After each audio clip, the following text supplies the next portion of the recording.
En los siguientes minutos vamos a hablar de qué es el subjuntivo, porque muchas veces nos preguntamos, ¿hay tiempos en el subjuntivo? ¿Es un modo verbal? Bueno, pues para hablar del subjuntivo, quizá el gran olvidado o el gran abandonado, nos acompaña la catedrática de Lengua Española Mariluz Gutiérrez Arauz. Bienvenida. Muchas gracias, bien hallada. Un saludo a todos los que nos escuchan.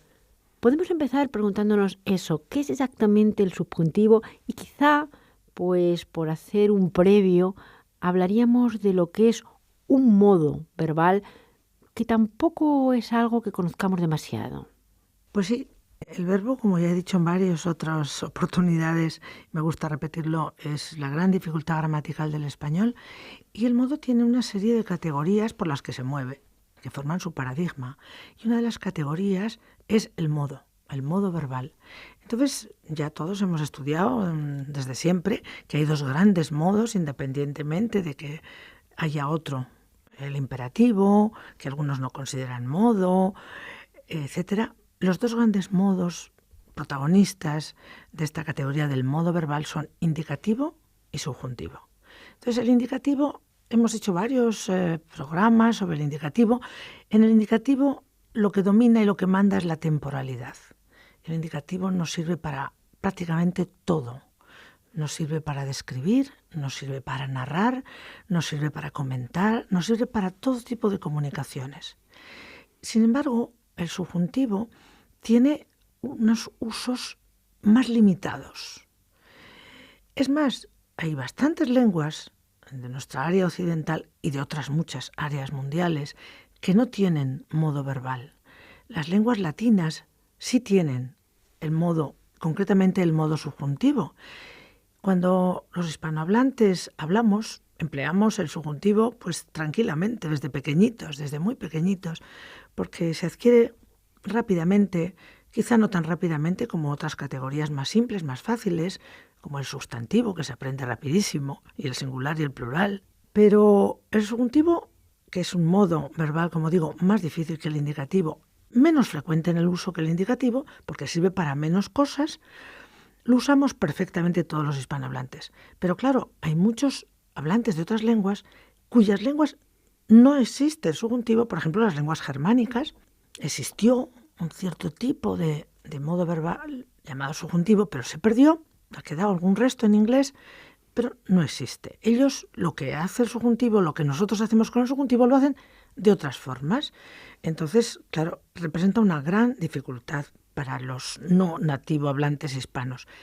También los hablantes de lenguas latinas tienen subjuntivo. Subjuntivo tienen los franceses, es decir, el francés tiene subjuntivo, tiene el italiano, el portugués, el catalán. Todas las lenguas derivadas del latín tienen subjuntivo porque el latín lo tenía. Entonces es un modo verbal que sirve, pues podríamos ver ahora para qué, para bastantes cosas. Vamos a ver para qué sirve el subjuntivo, pero también me gustaría antes detenerme un momento en los tiempos, porque el subjuntivo tiene realmente tiempos.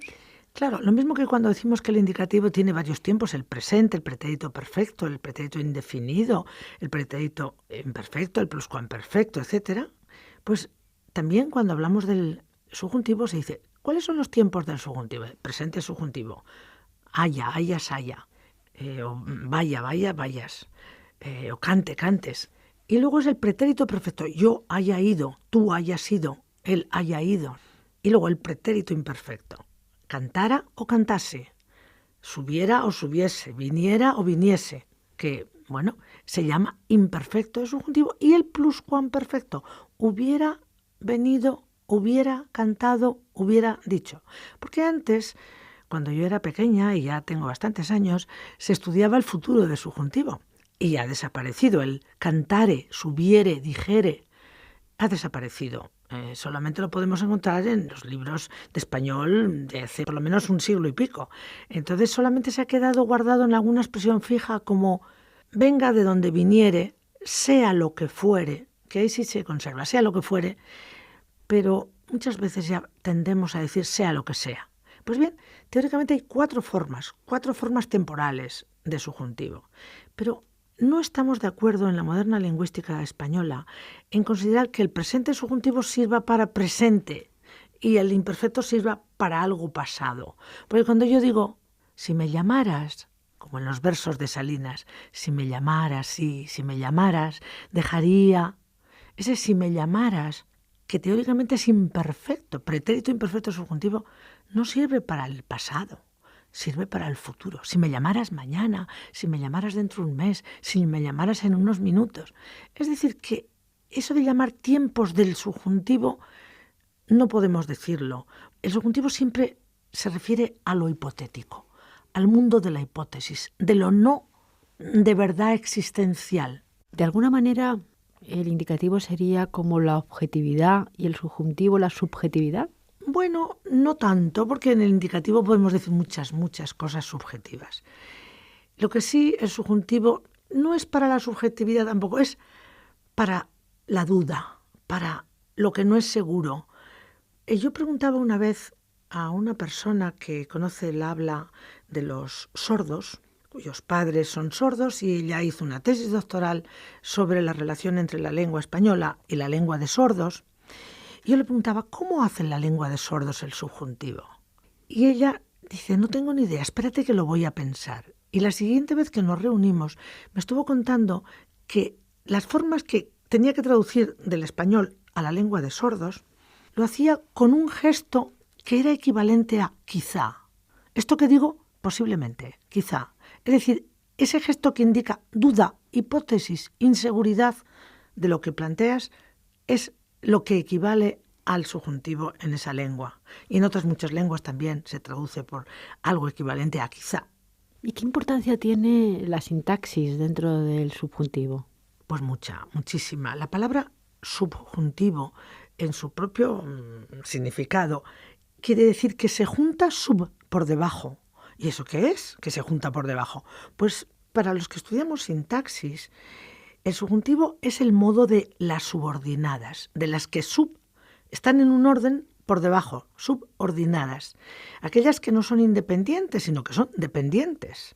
Como en la canción de Jarabe de Palo, depende de qué depende, todo depende, de qué depende. Pues las dependientes o subordinadas, que dependen de un verbo principal, muchas veces van en subjuntivo. No siempre, pero el subjuntivo digamos que es el modo de la subordinación de lo que está por debajo, subjuntivo, que se junta por debajo.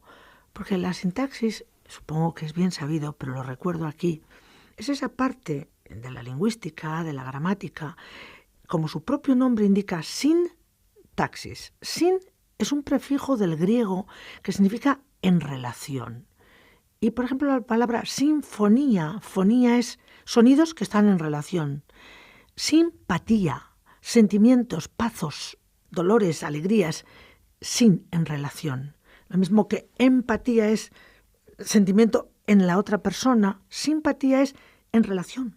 Pues sintaxis es estructura en relación. Es decir, son las relaciones entre las estructuras de una lengua, es lo que estudia la sintaxis. Y al servicio de la sintaxis, si de verdad hay un verbo, una forma verbal o un conjunto de formas verbales, es el subjuntivo. Pero no solo, también el indicativo. También el indicativo, pero el subjuntivo tiene una importancia enorme en la sintaxis. ¿Y por qué? Pues sencillamente porque, por ejemplo, el subjuntivo yo no puedo decirlo en una oración, digamos, independiente. Yo puedo decir, esta mañana he venido aquí, esta tarde he leído una obra, ayer vi no sé qué, estoy todo el tiempo haciendo cosas, narrando, explicando en indicativo. Pero yo en una oración independiente no puedo decir, cante, este chico cante. No, este chico canta, o este chico cantó. Pero este chico cante no puedo decirlo en una oración independiente, a no ser que meta una duda, como ese gesto de los sordos. Quizá cante bien este chico, probablemente cante bien este chico. Si yo quito el probablemente o el quizá, es decir, una expresión de duda, yo no puedo decir este chico cante. No se puede decir solo, digamos, la palabra con un significado que entendamos, sin embargo, sí apoyado en otras palabras. En otras, claro. Entonces, el subjuntivo se puede decir en oraciones independientes con duda o bien cuando yo quiero expresar un deseo. Duda y deseo son los dos grandes protagonistas. ¿Por qué? Porque la duda es hipótesis, no es seguridad. Y el deseo es algo que no se ha hecho, que no se ha cumplido y que es la pura hipótesis. Se ha dicho al principio, cuando empezábamos esta conversación, que Desde luego, para aquellos que no tienen una lengua latina, que no tienen un subjuntivo en su propia lengua, es muy difícil aprender. Es como el gran caballo de batalla. Y también es difícil explicarles porque, digamos, su estructura mental no está condicionada para usar el subjuntivo. No lo han usado nunca, claro. Claro, tienen que aprenderlo y ahí es cuesta. En las universidades norteamericanas hay bastantes cursos en los másteres que se llama el subjuntivo, sin más. Varios meses estudiando el subjuntivo, cosa que es bastante difícil de encontrar en nuestras universidades españolas, pero para ellos es un plus de dificultad. Si yo te digo que te diviertas, que lo pases bien, estoy expresando un deseo que te diviertas. En el fondo es como depende de mi deseo que te diviertas. En lenguas como el inglés, simplemente con que digas el infinitivo, tener un buen día, have a nice day, tenga, todo es lo mismo. Es el contexto el que suple el deseo que se me ve a mí por la situación comunicativa. Yo digo tener un buen día. En español no puedo decir tener un buen día, tengo que decir que tengas o tenga usted un buen día. Tengo que usar el subjuntivo para ese deseo. Entonces, digamos que está muy metida la gramática en el verbo de todas las lenguas latinas, como decía antes. Y el subjuntivo, pues está en las oraciones independientes solo, para expresar deseos o dudas. El resto está en oraciones subordinadas o dependientes, como se quiera llamar. Y podemos ver aquí qué pasa, con qué oraciones se usa el subjuntivo. Pues vamos un poquito a entrar precisamente en eso, con qué oraciones se usa el subjuntivo en estas siempre subordinadas. Subordinadas, efectivamente, vamos a entrar en las subordinadas. Por ejemplo, para las personas que ya hayan estudiado un poquito de gramática, saben que cuando una oración depende de otra, necesita un nexo. Por ejemplo, ¿qué? ¿Qué es la palabra mágica? ¿Qué sirve para todo? Entonces, ese qué quiero qué, dijo qué, siento qué, sentía qué, y otros varios nexos. Pero vamos a trabajar con el qué, ¿no? Si yo digo, yo quiero que, con el verbo querer, lo que viene después de qué tiene que ser subjuntivo. Quiero que me expliques. Ahora bien, con otros verbos, como por ejemplo, veo que me explicas. ¿Por qué con ver tengo que decir veo que me explicas, me estás explicando, indicativo? Mientras que si digo quiero, tiene que ser con subjuntivo, no puedo decir quiero que me explicas, sino quiero que me expliques. Y eso nosotros como hispanohablantes nativos lo aprendemos muy prontito, pero a un extranjero hay que contárselo, hay que explicárselo, porque no es tan fácil. Entonces, el verbo manda en la subordinada. Entonces, hay ciertos verbos que exigen que vaya una subordinada en subjuntivo. ¿Cuáles son esos verbos? En primer lugar, los de voluntad. Quiero, deseo, anhelo. Quiero que, deseo que, anhelo que. Todo eso, ¿por qué va subjuntivo después de eso? Porque lo que yo quiero no lo tengo. Entonces, si quiero que cantes, todavía no has cantado. Es una pura hipótesis tu cantar. Por eso, con querer y verbos de voluntad, la subordinada siempre va en subjuntivo. Con verbos que se llaman de sentimiento, ¿no? Por ejemplo, me encanta, me fascina, me apasiona. Me apasiona que cante ópera. Me fascina que me cuentes esas cosas. Pues son sentimientos, emociones, la fascinación, la pasión, y piden subjuntivo. ¿Por qué? Porque es un mundo poco objetivable. Ahí sí es el mundo de lo subjetivo, porque son emociones personales, sentimientos, etc. También cuando tengo yo que influir algo en otra persona. Si yo digo, autorizo a María a que vaya a casa. Autorizo a alguien a que, permito que. Te permito que, no puedes decir te permito que cantas, no, te permito que cantes. ¿Por qué? Porque permitir es algo que influyes tú en otra persona. Es una forma de voluntad. Conseguí que hicieras eso. Tuve la voluntad, lo conseguí. Conseguiré que lo hagas. Con conseguir y todos estos grupos de verbos tienes que poner subjuntivo. Yo creo que vamos a dedicar otro programa para ver cómo se usa el subjuntivo, porque aquí habría ya que hacer una distinción pues entre tipos de verbos, de percepción, de comunicación. Yo creo que sería objeto de un programa, por supuesto, entero. Ahora sí, pues un poco para centrar lo que es el subjuntivo y también cómo se enseña ahora mismo en las escuelas, en los colegios, el subjuntivo sigue siendo hoy un poco el gran abandonado, sigue aprendiéndose de una manera pues casi automática, pero con poca explicación de todo esto que venimos diciendo y que seguiremos comentando en otros programas. Sí, yo creo que si de verdad los hispanohablantes y en los programas de enseñanza de la primaria y de la secundaria, de las personas que hacen los manuales de lengua española, vieran lo interesantísimo que es, incluso para los niños, para los adolescentes, saber que el verbo decir, por ejemplo, si lo construyo con subjuntivo significa una cosa, la subordinada, y si lo construyo con indicativo significa otra. Por ejemplo, mi padre dijo que María había hecho una tortilla maravillosa. Decir es comunicar. Dijo que había hecho una tortilla. Mi padre dijo que María hiciera una tortilla. Ese dijo que hiciera, decir ya significa mandar, ordenar, influir en otra persona, lo que hablábamos antes. Entonces el verbo decir, digo que hablas bien español, digo que hables bien español, evidentemente con hables significa mando que hables. Con hablas, en la subordinada, significa comunico. Pues exactamente igual sucede con otro verbo que en algún momento lo hemos dicho también, como sentir. Si yo digo, aquí hace una temperatura estupenda, pero imagínate que hiciera calor. Si digo, uy, siento que hace mucho calor. Ese siento es de percepción, y los verbos de percepción y de comunicación piden indicativo luego en la subordinada. Pues entonces, siento que hace calor aquí. Es decir, noto, percibo físicamente. Ahora si digo, siento que haga mucho calor, es decir, lamento, experimento un sentimiento de lamentar, de desagrado, lamento que haga calor frente a siento, noto que hace calor. Lo que ocurre precisamente con estos cambios, lo veremos, ya digo, en otro programa, lo que ocurre al cambiar con la misma palabra, pero son dos cosas absolutamente diferentes. Las palabras significan cosas totalmente diferentes. Me ha llamado también la atención otra cosa, que me decía que los lingüistas están todavía y siguen en debate en cuanto a si el subjuntivo tiene tiempos verbales, no los tiene. Esto lo que sí nos demuestra, y esto ya es otra cosa quizá diferente, apartándonos un poco del subjuntivo, que la lengua es algo tan vivo que continuamente se sigue en debate por los expertos, además. Sí, la lengua es algo maravilloso, es nuestro propio pensamiento, es el principio de todo. En el principio es la palabra, y la palabra es la lengua.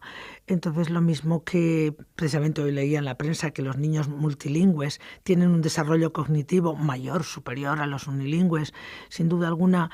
Hay temas que nosotros mismos, los lingüistas, cuanto más los estudiamos, más nos apasionan, más nos gustan. Pero muchas veces la perspectiva desde la que uno se interesa por el estudio o la enseñanza de una lengua es muy importante. A mí personalmente, cuando he tenido que enseñar el subjuntivo, por ejemplo, ya que estábamos hablando del subjuntivo, a hispanohablantes, pues no me sentía tan motivada, porque ellos lo hablan el español como lo puedo hablar yo. No están tan preocupados por hacer faltas en el subjuntivo. Sin embargo, cuando he tenido que enseñar español a hablantes de otras lenguas, por ejemplo el inglés, que tienen grandes dificultades para adquirir nuestro subjuntivo, nuestro uso, hacen preguntas, ¿y esto por qué? Es cuando, pues esto por qué. Esa perspectiva de por qué, que no nos la hemos planteado cuando enseñamos a hispanohablantes nativos, y si nos la planteamos cuando enseñamos a no nativos, es completamente fecunda, porque nos hace reflexionar sobre una perspectiva que si no, no contemplaríamos. Pero que es lo que decía, es tan rico que en la enseñanza a los niños o a los adolescentes puede ser apasionante, porque de repente pueden decir, anda, yo no me había fijado que el verbo sentir significa dos cosas. Siento que hace calor o siento que haga calor, porque en un caso es noto y en el otro es lamento. Y en lenguas se traduce diferente el un siento que otro. ¿Y todo de qué depende? De que después de siento que, es decir, en la subordinada ponga yo subjuntivo o indicativo. Ya estamos con diferencias de significados. Y como es otros muchos verbos. Pues de todos esos verbos hablaremos en otro programa en el que nos adentraremos en el uso precisamente del subjuntivo. Muchísimas gracias. Gracias a ti.